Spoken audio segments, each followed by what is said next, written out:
റബ്ബി അല്ലാഹ് എന്ന് ഒരാൾ പറയുന്നത് ഒരു നിസ്സാരമായ വാക്കല്ല. അതിന്റെ പേരിലാണ് നബിമാർ പ്രയാസങ്ങൾ അനുഭവിച്ചത്. അതിന്റെ പേരിലാണ് റസൂലുള്ളാഹി സ്വല്ലല്ലാഹു അലൈഹി വസല്ലം മക്കയിൽ നിന്ന് മദീനയിലേക്ക് പലായനം ചെയ്യേണ്ടി വന്നത്. അതിന്റെ പേരിലാണ് അമ്മാറും യാസിറും സുമയ്യയും ബിലാലും അങ്ങനെ സഹാബിമാരിലെ ധാരാളക്കണക്കിന് ആളുകൾ കഠിനമായ പ്രയാസങ്ങൾ നേരിട്ടത്. അതിന്റെ പേരിലാണ് ബദറും ഉഹദുമെല്ലാം നടന്നത്. അതിന്റെ പേരിലാണ് ഇസ്ലാമിന്റെ ചരിത്രം ഉണ്ടായത്. റബ്ബി അല്ലാഹ്, എന്റെ റബ്ബ് അല്ലാഹുവാണ് എന്ന വാക്കിന്റെ പേരിൽ. എന്താണ് അതിന്റെ അർത്ഥം? എന്താണ് റബ്ബി അല്ലാഹ് എന്ന് പറഞ്ഞതിന്റെ അർത്ഥം?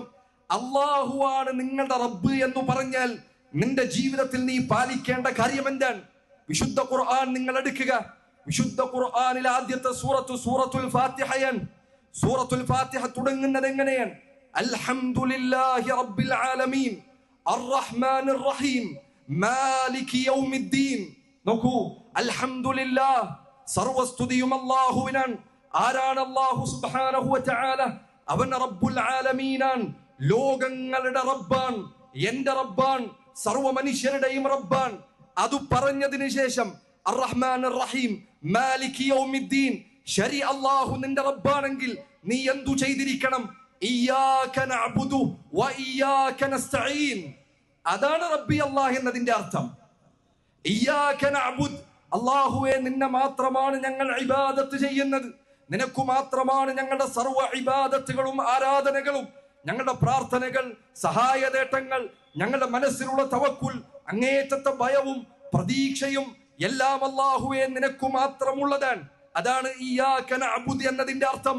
രണ്ടാമത്തെ വാക്ക് വ ഇയ്യാക നസ്തഈൻ, അല്ലാഹുവേ നിന്നോട് മാത്രമാണ് ഞങ്ങൾ സഹായം തേടുന്നത്. അതാണ് റബ്ബി അല്ലാഹ് എന്നതിന്റെ അർത്ഥം.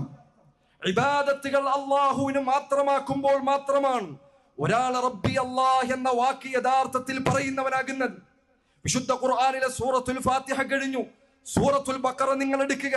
സൂറത്തുൽ ബഖറയുടെ ആരംഭത്തിൽ 5 ആയത്തുകളിൽ മുഅ്മിനീങ്ങളെ കുറിച്ചുണ്ട്, 2 ആയത്തുകളിൽ കുഫാറുകളെ കുറിച്ചുണ്ട്, 12ഓളം ആയത്തുകളിൽ മുനാഫിക്കുകളെ കുറിച്ചുണ്ട്. തൊട്ടടുത്ത ആയത്ത് വായിക്കുക. അല്ലാഹു പറയുന്നു, യാ അയ്യുഹന്നാസ് ഉഅ്ബുദൂ റബ്ബകുമുല്ലദീ ഖലഖകും വല്ലദീന മിൻ ഖബ്ലികും ലഅല്ലകും തത്തഖൂൻ. യാ അയ്യുഹന്നാസ്, അല്ലയോ ജനങ്ങളെ, ഉഅ്ബുദൂ റബ്ബകും, നിങ്ങളുടെ റബ്ബിനു മാത്രം നിങ്ങൾ ഇബാദത്ത് ചെയ്യുക, നിങ്ങളുടെ റബ്ബിനു മാത്രം നിങ്ങൾ ആരാധനകൾ സമർപ്പിക്കുക. അതാണ് റബ്ബി അല്ലാഹ് എന്നതിന്റെ അർത്ഥം. എന്റെ റബ്ബ് അല്ലാഹുവാണ് എന്നതിന്റെ അർത്ഥം അല്ലാഹുവിന് മാത്രമേ ഇബാദത്തുകൾ നൽകാൻ പാടുള്ളൂ എന്നതാണ്.